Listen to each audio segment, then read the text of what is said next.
You might think this moon is just soft light in the sky. But something about it is already pressing against your spirit, and it's not here to comfort you. The pink moon may look gentle, poetic, even harmless, but don't mistake its softness for subtlety. This full moon isn't just another aesthetic moment to admire from a distance.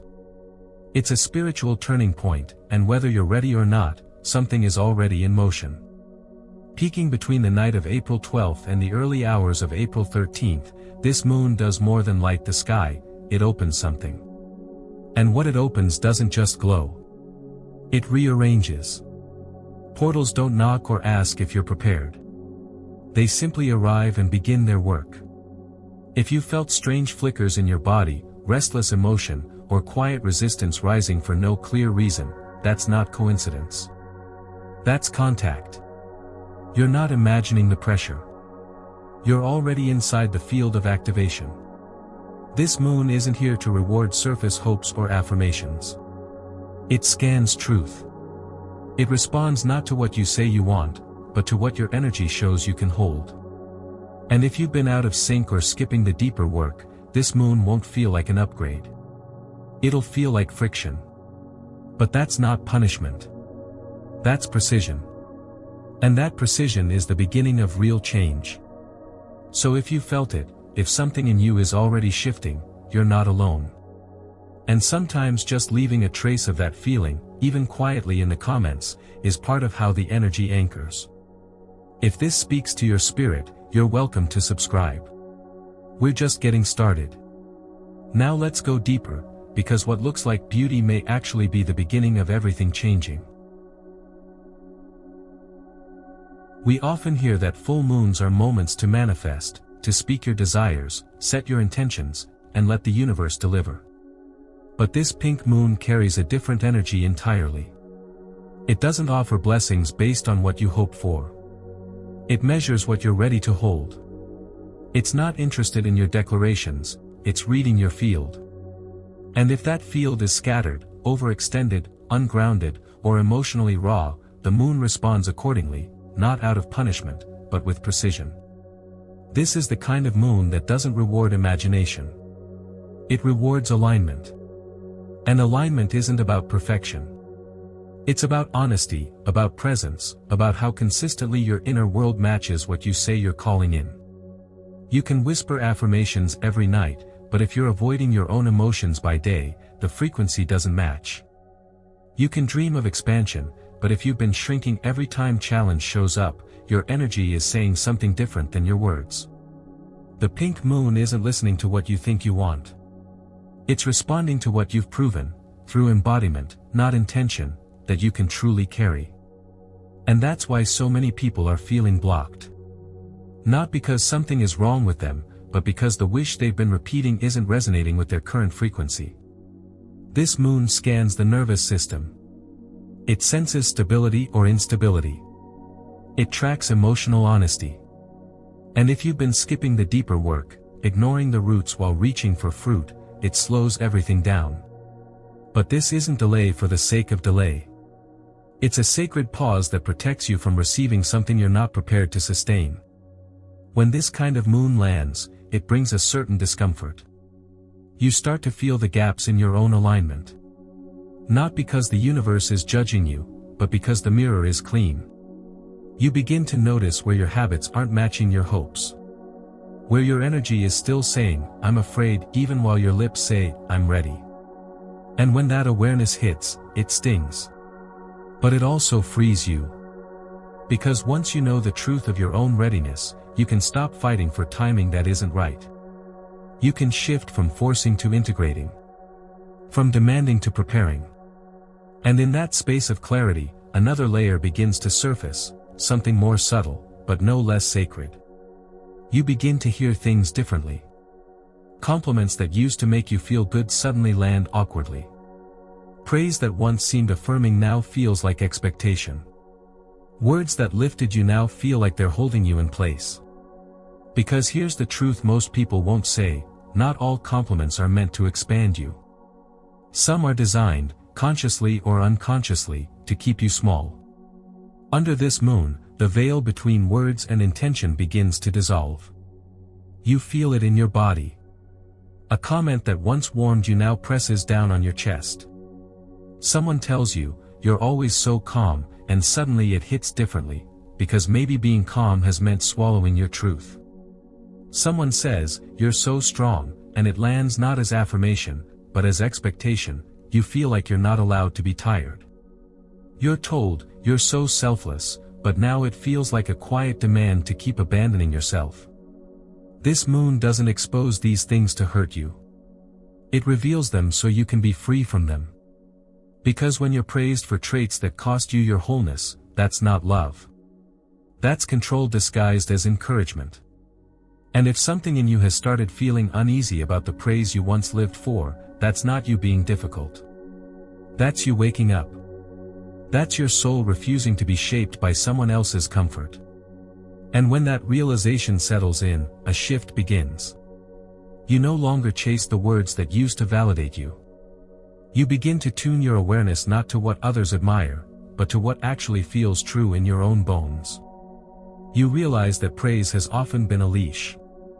A way to keep you in a version of yourself that worked for others but didn't honor your evolution. And the more you grow, the more you outgrow certain kinds of affirmation. This part of the journey can be lonely. You may find yourself pulling back from conversations that once energized you. You may become quiet in rooms where you were once the most agreeable voice. And not everyone will understand. Some will think you've changed, and they'll be right. Because you're no longer playing the role that made them feel safe. You're no longer hiding your needs just to earn kindness. And while that shift might confuse others, it will start to liberate you. The pink moon is not here to make you likable. It's here to make you real. And sometimes realness begins with letting go of the compliments that no longer resonate. The ones that asked you to smile through discomfort. To shrink inside praise. To stay quiet so you could be seen as peaceful. You're not here to be peaceful. You're here to be whole. And that might mean making space between you and those who only loved the version of you that never said no. This moon has a way of showing you where your voice got quiet. Where your light dimmed to keep others comfortable. Where you traded authenticity for inclusion, depth for likability. And the moment you notice it, you reclaim something you didn't even realize you lost. You begin to ask better questions, not, "Why don't they see my worth?" but, "Why did I ever need them to?" That's the alchemy of this moment. The pink glow may look soft, but its message is anything but. It's not here to decorate your night sky. It's here to cut through illusions, gently, but with intention. To reveal where you've been performing readiness. To uncover where you've been mistaking praise for love. To remind you that what you're asking for can only arrive when the version of you that can truly receive it has come forward. And that version of you isn't the one who fits in neatly. She's not always polite. She doesn't contort herself for approval. She knows her timing. She trusts the silence between the surges. She honors the discomfort that comes with growth. She listens to the praise, but doesn't depend on it. Because she's not fueled by recognition. She's fueled by resonance. This is the true invitation of the pink moon, to become so honest with yourself that even the compliments that once kept you stuck can no longer seduce you. To become so aligned that what you ask for shows up, not because you spoke it, but because you became it. By the time the full moon reaches its peak, most of the shift is already underway. You may think the energy comes at the moment of brightness, but the body knows long before the mind catches up. In the days leading to the pink moon, strange sensations begin to flicker across your awareness, subtle, easy to dismiss, but persistent enough to notice if you're paying attention. A sudden chill across your shoulder when the room is still. A faint metallic taste in your mouth that doesn't belong. A familiar smell with no source. The flicker of déjà vu in the middle of an ordinary conversation. You might write them off as random or meaningless, but they're not. These are the first waves of contact, echoes from a shift already underway. Your nervous system isn't just reacting to stress or stimulation. It's bracing. Preparing. Aligning. When a major energetic gateway like this approaches, the soul doesn't wait for a celestial clock. It starts rearranging, clearing, signaling. That's why you might suddenly feel both restless and inspired. One moment you're exhausted, the next you're filled with the urge to clean, to purge, to start something new. These bursts of momentum aren't just productivity spikes. They're messages. A part of you already knows that change is coming, and it's trying to create space for what's about to arrive. You may have also felt a soft inner hum, like something's vibrating just beneath the skin. You can't quite name it. You can't trace it. But it's there. In your fingertips, your temples, your chest. These aren't symptoms to fear. They're spiritual alerts. They're the language of your subtle body speaking before the outer world says a word. And under a moon like this, where precision matters more than beauty, those signals matter more than ever. What's most important now is not interpreting every flicker, but being present with them. Don't try to control what they mean. Don't immediately spiritualize every tingle or shiver. Just notice. Observe. Be with the body, not against it. Because what seems like subtle interference is often divine calibration. You're not broken. You're being tuned. And then comes the moment, the one most people miss because it doesn't look like anything. Somewhere between the night of April 12th and the early hours of April 13th, the atmosphere itself thins. It doesn't announce itself with spectacle. It arrives in stillness. Some might call it a thinning of the veil. Others, a portal. You'll know it not by what you see, but by what you feel, or stop feeling. The air feels heavier, yet quieter. Time stretches slightly. You may become unusually aware of your own breath, your heartbeat, the way the silence suddenly feels, intentional. Astronomically, there's a rare moment happening, a brief lunar occultation of the star Spica, the brightest in Virgo. The moon passes directly in front of it, hiding it from view for just a short time. But energetically, the symbolism runs deeper. Spica has long been associated with purity, with inner harvest, with the rewards that come not from performance, but from quiet, personal alignment. When the moon eclipses it, even briefly, a kind of energetic pause occurs. It's not darkness, it's refinement. You may notice that during this time, your mind feels foggy. Not the chaotic fog of burnout, but the soft, suspended kind, where thinking slows down and feeling takes the lead. Some people will interpret this as confusion. They'll try to push through it, to gain clarity by force. But clarity doesn't come through effort here. It comes through presence. This is the hour that asks nothing of you except that you feel it. Not analyze it. Not prove it. Just be in it. Because in that suspended moment, when the world goes quiet and the sky feels slightly too still, something is realigning beneath the surface. It may feel like time has slowed, like something is watching, like your intuition has leaned in closer than usual. These are not accidents. This is the window. It might last 10 minutes. It might pass without notice. But if you're aware, you'll feel the shift. The portal doesn't need your permission. It doesn't need ritual, or preparation, or perfectly spoken intentions. It needs presence. It needs stillness. And it offers something you won't even realize you received until later, when the fog lifts and something inside you has changed shape. The truth becomes clearer. The clutter falls away. The path you couldn't see starts forming not in front of you, but within you. So if during that night, or sometime near it, you find yourself awake for no reason, don't fight it. If your dreams shift from symbolic to specific, or your body wakes you at an odd hour and you feel the air holding its breath, just stay. Sit with the silence. Let the stillness reveal what noise never could. These moments rarely give you answers in language. They speak through sensation, memory, intuition. You won't always know what happened. But you'll know that something did. And over the following days, your reality will begin to reflect it. You may find yourself making decisions you delayed for months. You may end a cycle you didn't even realize was still open. You may finally feel the release you've been chasing through words, only to realize it was always waiting in your body. This is the power of sacred timing. Not measured by clocks or calendars, but by how deeply you're listening when the moment comes. And this moon, this quiet, glowing invitation, wants nothing more than your full, silent attention when the threshold arrives. Healing doesn't always look like what we expect. Sometimes it arrives not in tears or silence, but in paradox. You may find yourself remembering something painful, and instead of crying, you laugh.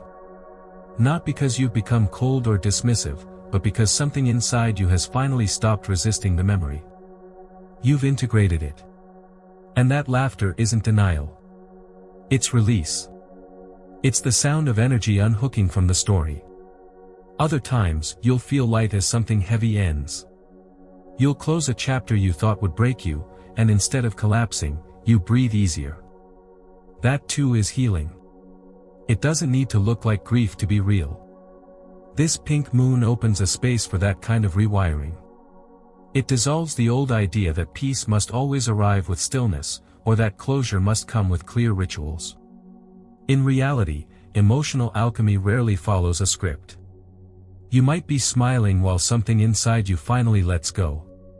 You might feel calm in the exact moment your old identity falls away. And you don't owe anyone an explanation for that. You don't have to prove your process or justify your softness to those who only know how to measure pain by suffering.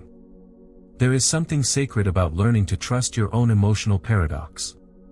To realize that peace doesn't always look peaceful. That joy can arise beside grief. That the absence of drama is not the absence of transformation. This moon is helping you uncouple those ideas. It's showing you that the light you carry does not need to be dimmed just because someone else doesn't understand its source. And if people around you are confused by your radiance, if they expect you to be visibly broken in order to believe you've healed, that's not your burden to carry. You were not made to translate your healing into terms others can approve of. That permission, to feel without performing, to hold contradiction without apology, is one of the deepest offerings of this lunar passage. Because when you stop trying to narrate your process for others, something profound happens. You begin to trust it for yourself. You begin to realize that your soul knows how to process in its own language. That lightness can be honest. That movement can happen without spectacle. That your body remembers how to return home, even when your mind doesn't understand the route. But with that freedom also comes something else, something quieter, more challenging. The absence of signs. The silence that follows deep clarity. And that's where this pink moon becomes something more than spiritual support. It becomes a test of your inner sovereignty. Because somewhere in the days surrounding this moon, a choice will appear. Not a dramatic one, not something forced. Just two options. Two paths. Both possible. Both available. And unlike before, you won't get a clear answer. No repeating numbers. No dreams shouting direction. No synchronicities dropping hints. Just you. Standing in the space between what you've been and what you could become. And the air around you will be quiet, not empty, just still. This is not spiritual abandonment. This is sacred trust. The universe is not withholding guidance to confuse you. It's stepping back to see if you'll move without the usual confirmation. If you'll choose not because a sign lit the way, but because your soul knows where it's going. This is the kind of test that isn't about right or wrong. It's about resonance. It's about choosing from embodiment, not fear. From expansion, not comfort. And it's uncomfortable, because we're used to looking for proof that we're on the right path. We've been conditioned to wait for permission, divine or otherwise. But this moment isn't asking you to wait. It's asking you to decide. It's asking you to step forward even if the ground feels soft beneath your feet. Even if the voices in your head say, "Are you sure?" Even if no one else sees what you're responding to.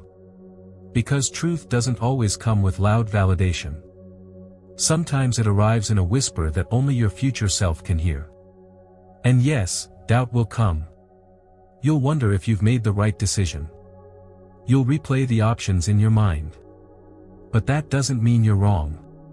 Doubt isn't always a warning. Sometimes it's just the echo of a part of you that's losing power. The version of you that needed certainty to feel safe. The part that waited for signs because it didn't trust your intuition yet. That version may still speak, but you don't have to follow it anymore. You're not choosing for who you were. You're choosing for who you're becoming. And the version of you that's ready for more doesn't need to be led by breadcrumbs. They walk from knowing. Quiet. Steady. Certain without needing loud confirmation. This is the deeper invitation of the pink moon. Not just to manifest something external, but to anchor something internal. The kind of self-trust that holds steady when the signs fall silent. The kind of inner clarity that doesn't need applause or evidence to move. The kind of soul maturity that knows, when the signs go quiet, it's often because you've become the signal. And that's the paradox at the center of this moon. It brings you through deep emotional shifts, lets you process in ways no one sees, and then asks you to choose your next step without any dramatic guidance. It's not a punishment. It's a promotion. You've grown past the need for obvious answers. You've outgrown the training wheels of cosmic hints. And now, it's just you and the road ahead. So when the moment comes, when the choice appears and the universe stays silent, don't panic. Don't wait. Just listen. Not to the noise around you. To the hum inside. That subtle knowing that doesn't shout but never wavers. Follow that. Because this time, the test isn't whether you'll choose correctly. It's whether you'll trust yourself enough to choose it all. You won't always know when it's happening. You'll speak without planning, take a small action without fanfare, follow an intuitive nudge without any clear reason, and something will shift in someone else's reality. A thought they've been circling for months suddenly clicks into place. A fear they've been holding quietly begins to dissolve. A question they didn't know they were carrying finds its answer, not through a loud sign, but through your presence. Through the version of you who has quietly chosen alignment. This is what the pink moon activates. Not just clarity within you, but clarity through you. It doesn't crown you with recognition. It calibrates you into resonance. Your energy speaks louder than your voice now. It carries memory, healing, and invitation all at once. And others feel it, even if they can't explain what they're feeling. You've become a transmitter. A mirror. A subtle force that awakens whatever is sleeping in the people around you. Some people will pull away. They won't know why they feel uncomfortable in your presence, but it will happen. Not because you've done something wrong, but because they're not ready to face what you now reflect. When you evolve, the version of you that once made others feel safe begins to dissolve. And without that familiar reflection, their own shadows surface. That's not your responsibility. It's their opportunity. Let them go gently. Others will be drawn closer. You'll notice it in the way strangers speak more openly, how old friends resurface, how someone tells you something vulnerable without realizing why. You've touched a chord they didn't know they needed. You've become the tuning fork. Your vibration is doing the work that words never could. And you didn't force it. You became it. You don't need to explain this shift. In fact, the more you try to explain, the more it slips back into the language of ego. Transmission isn't about being seen, it's about being real. It's about walking in a frequency of truth so steady that it gives others permission to rise. You're not here to convince people of anything. You're here to embody what you once had to seek. And in doing so, you become the sign someone else was waiting for. That's why this pink moon feels different. It's not shouting change from the rooftops. It's humming it into your bones. It's not about major declarations or dramatic action. It's about subtle integrity. The kind that rearranges things without effort. That creates shifts simply by holding alignment. That touches others not by design, but by presence. This is why you might have noticed yourself moving differently lately. Saying no without guilt. Choosing solitude without needing to justify it. Letting go without the same emotional weight. These aren't small things. They're signs that your system has changed. That you've stopped performing who you used to be and started living who you actually are. That shift radiates farther than you realize. It's not always dramatic. But it's always received. And no, you may never know who you've impacted. You might never hear their story or receive their gratitude. But that doesn't make your impact less real. In fact, the most powerful transmissions often go unspoken. They're not meant to make you visible. They're meant to make truth accessible. You didn't come to witness transformation. You came to spark it, quietly, precisely, without seeking attention. So let this moon remind you, you're not here to wait for the shift. You are the shift. You're not here to track progress like a map. You're here to feel the frequency change within you and trust that it's working. Because it is. The way you hold your energy now, it's noticed. Not always by the people you expect, but by the souls who were meant to feel it. And if something in you feels that shift even now, if you've sensed the echo of something awakening inside, let it be known. Not for display, but for anchoring. Leave a word, a phrase, or a trace in the comments. It doesn't have to be profound. It just has to be real. And if this kind of message lives where your soul lives, if it feels like recognition rather than information, then subscribe. Not out of routine. Out of resonance. This isn't just content. It's conversation. It's connection. And this path, you were never meant to walk it alone. Because you were never meant to be the observer of light. You were born to carry it. You were never meant to blend in. You were here to shift the atmosphere. And this moon, gentle as it seems, just confirmed that you already have. You are not just part of the movement. You are the one who moves it. And your presence is already making space for others to rise.